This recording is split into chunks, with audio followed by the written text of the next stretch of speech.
Hi guys, welcome back to my channel, Jordan Mind, Body, and Soul, where we learn to take care of ourselves, mind, body, and soul. And today it's a combination of all those because it's a video about my business endeavor from 2022. It's about me starting a soap and scrub business, where I'm at now and a year later, and what I've learned. And sharing this experience only because there was a bunch of videos that I told myself I would have watched, but I didn't. And everyone's experiences are going to be different. Some people are going to say, oh, you should have known about this, you should have known about that. And that may not necessarily be your experience, but this is my experience. So if you see me looking down, it's because I wrote notes, because I feel like this is an important topic and I'm going to make sure I address everything. So off rip, be ready to spend minimum $1,000 in products. And that's soaps, oils, molds, sugars for the because I also did scrubs, sugars, packaging, labels, jars, and events. So for me, I really enjoy going to pop-up events and farmers markets. So you have to pay to be at those events. So be prepared to pay for that, which was a cost that I knew I would have to pay. Like, I didn't think they were free. But if you're not careful and strategic with where you go and where you market, then you can end up spending more on being at an event than you actually profit. And that's something that I now know. And it's a good experience to learn because, like I said, I just enjoy being at the farmers markets in general. But that can easily be a big cost because it could cost you 50, 60 plus. And if you're going to an event and you're not making $50, $60 from selling, then besides the exposure and maybe getting people to take a business card or follow you on a certain social media page, which I honestly didn't do. I wasn't very aggressive with it. Like, it was kind of like, this is the soap, it's here. Are you gonna get it or are you not? Like, I wasn't very aggressive while I was out there, but I'll get into that later. I also thought that selling soaps would sell faster than I imagined, but really people were going for the scrubs when I went to events. And I think that's just because, like, soaps, you can get soaps anywhere. Scrubs, you can get scrubs anywhere. But it's like homemade organic scrubs. First of all, mine smell amazing. But also, I don't know, I just feel like soap you can get anywhere. A scrub, it seems a little more special to have somebody make homemade, maybe, for most people. But I definitely found out that people tend to lean more toward the scrubs than they do the soaps. But if you add like different deals in, like, oh, the scrub is $10 and the soap is $5, but you can get both for $11, something like that, it may make people get the soap so that they can try it. But there has to be something about it that makes it stand out, that makes it stick out. Because, again, you can get soaps from anywhere. What is your soap doing that's so special? What is your soap doing that makes people want it? And, yeah, we'll get into that, too, later. Something to keep in mind, too, is we went to different events. And there would be times where I was at work, and then my boyfriend was at an event. And then when I got off of work, I met him there. So it's going to have to take some teamwork, especially if you do have like a job or if you have something else that you're doing, to kind of plan when these farmers markets are, and then seeing the location of the event, so then like the population you're serving. Because then I feel like that helps too with certain scents, like, as well as the season. So in the summer, if you have more like summery or like floral scents and you're somewhere where it gets pretty hot, then you may want to have like those nice like citrusy scents, because then it's something that kind of matches the vibe. Another example would be, I'm in Texas, so I got like Texas molds. That's a big deal because people are like, oh my god, it's shaped like Texas. Because people in Texas love Texas. So it was like, if you can kind of figure out how to market and target people and like the specific interest that people have, then it can be more than just selling soap. Like, I had clients who used to buy it, and they used to get the Texas soaps for their bathroom, for their guest bathroom, because when they had it, he was like, I have guests coming over. Do you have any more of the Texas soaps? Because he wants them to use the soap, but he's like, it's also like a nice decor touch to have Texas soap in your bathroom. So if you can either play off the seasons or the holidays or colors, or just where you live, and just find different little things to help it be a little more appealing, it makes it a lot easier. Because, again, like, a soap and scrub business is so much fun. it's amazing, but soap's not hard to come by. Now, for me specifically, a big part of that marketing was having organic soaps. So I made sure all my soaps were organic and had organic products in it, but also they're irritant free. So I made sure I used stuff that would not irritate the skin. So for the longest, I had a line that did not have fragrances in them. They were just scented with natural oils, with essential oils. And then I started adding fragrances to it too, because then some people would be like, oh, it doesn't smell strong enough. So then giving that variety so that you have options, because some people want to smell strong scents and some people just want to lather, but to be clean. So it takes time and research and having different people try out different soaps just so you can see what the feedback is. A big thing that I noticed too is that when going to farmers markets and other events and kind of advertising the soaps, a lot of people are just trying to find something new. You know, we like routine, we like things to be in order, but a lot of people are just trying to try something new. Like, oh, this has what? Oh, it's made by you? Like, yes, I made this in my kitchen, barefoot, like labor. Like, I did that, me. So some people would do it off the strength of, okay, well, this is, a small business. You took the time out to do it. It's made with love. You know the stuff that's in it. Sure, I'll support. But a lot of people are doing it just to try something new. I did notice that when we went to pop-up events, a lot of people, especially Black supporters, were like, you know what? It's a Black business. Let me buy some. And people were drawn to it for that. I want to see you shine. I want to see you do well. Black-owned business, okay, let's get some soap. But a lot of people are like either trying something new or they're supporting it to support you specifically. They're not necessarily like, oh, I can't find soap anywhere. Where is this? You know what I mean? And that's when it goes back into what I said earlier, where because there's so much soap is abundant, soap is everywhere, it has to be something that makes it special. It has to be something that makes it unique. And everyone can have organic products and everyone can have homemade products. And what is yours doing? And like, that's the constant thing that you feel like, oh, well, why is this different? Why is this different? And sometimes, honestly, the answer could be because I took my time out, I did it, and I'm passionate about it. I love it, and I want to see it succeed.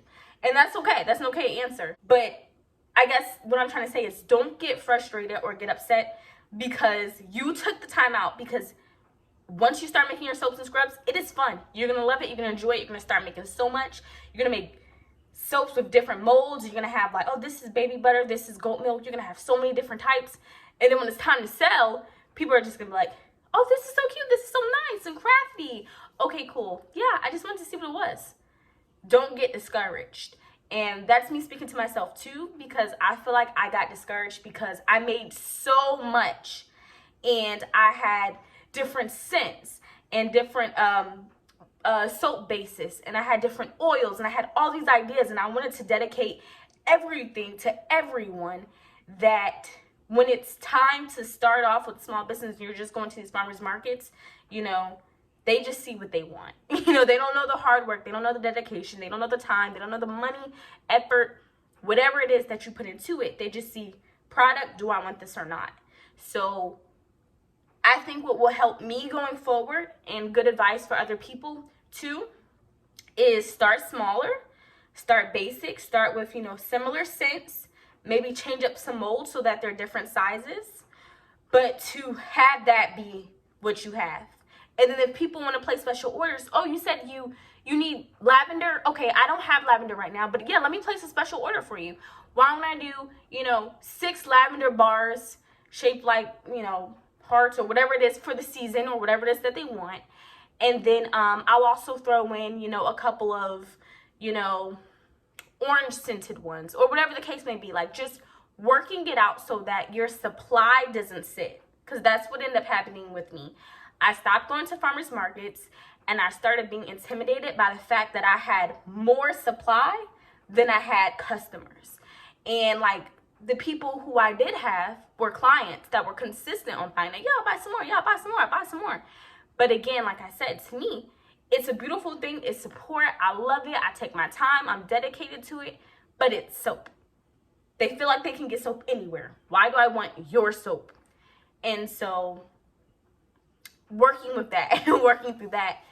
Take your time, have your basic scents, have your basic smells, have your, certain molds that you have, and have an opportunity to give people special orders. So have those scents and those ideas that you want, but you don't necessarily have to have them concrete in front of you, because I feel like that can also build a relationship, because it causes them to reach out to you. Like if someone just walks past and you say, okay, do you have rose scented soap?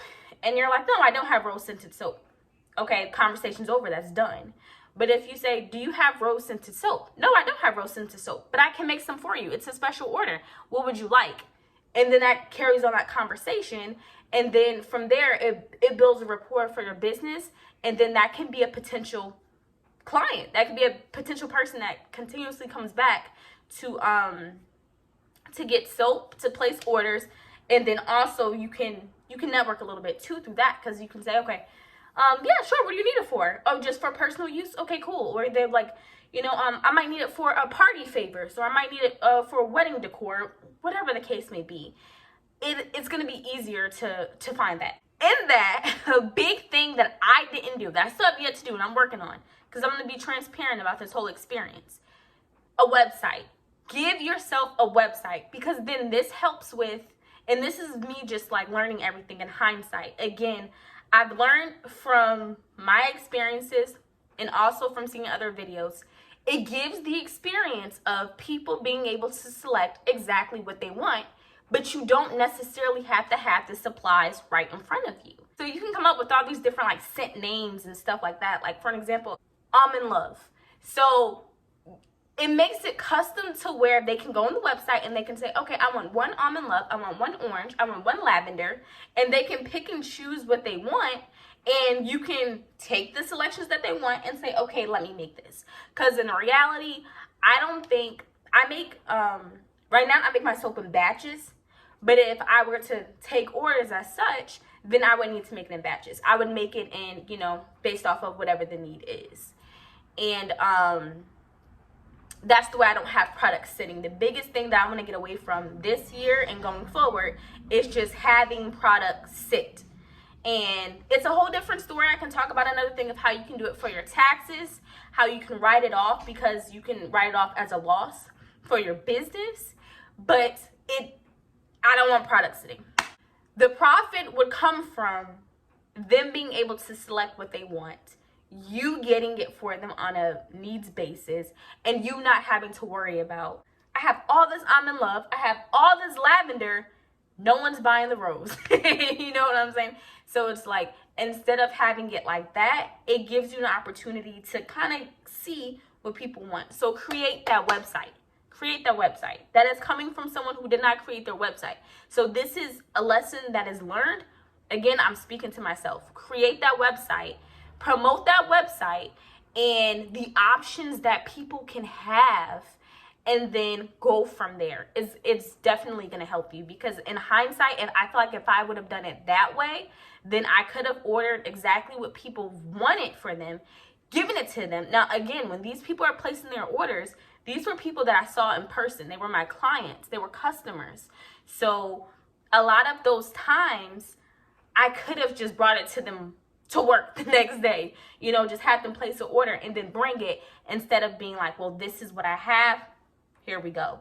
I feel like when you do this is where I have, there we go, is when there's going to be pop-up events or farmers markets.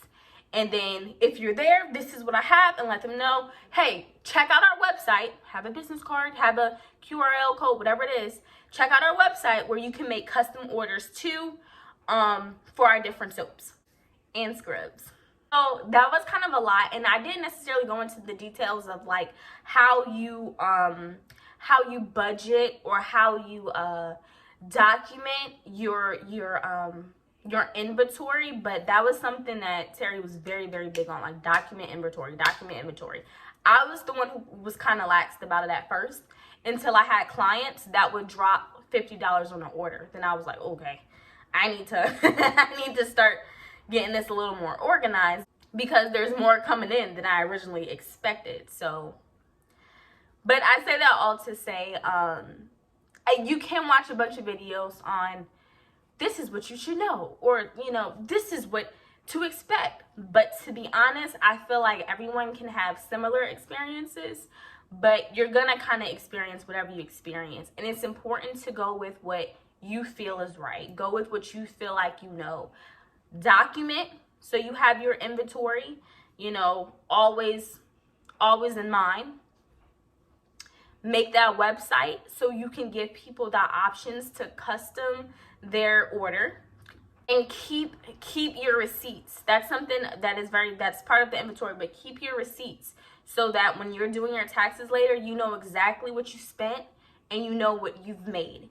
And that's the way you can look at it and say, okay, you know what, this part of the business is profitable, this part is not, whatever the case may be. But more than anything, guys, have fun and enjoy it, because it's so much fun. And there's something so special about when you're relaxing, you got your incense burning or your candle burning, and you're just taking a nice little shower bath, and then you're scrubbing, and it's scrub you made. Or you're taking a bath and it's soap, but it's soap you made. It's something so special and so awesome about having your own product. And even if it is something that you have to kind of take slowly or just do sometimes just because it's not flowing how you want just yet, don't give up. Do not give up. Keep pushing. This was specifically like about my soap and scrub business, but it can be for any business that you have, for any ideas that you have. It could be a clothing line. Whatever it is that you have, be patient with it and don't give up just because right away it's not $1 million business. Take your time, build it from the ground up, look at the pros, look at the cons, and if it's something you are truly passionate about, keep trying. It's gonna work out.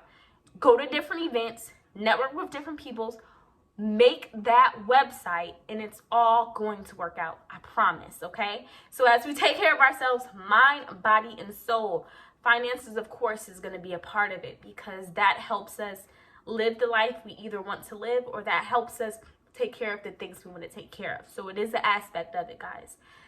Enjoy, have fun, and I'll see you guys in the next video. Thank you for watching.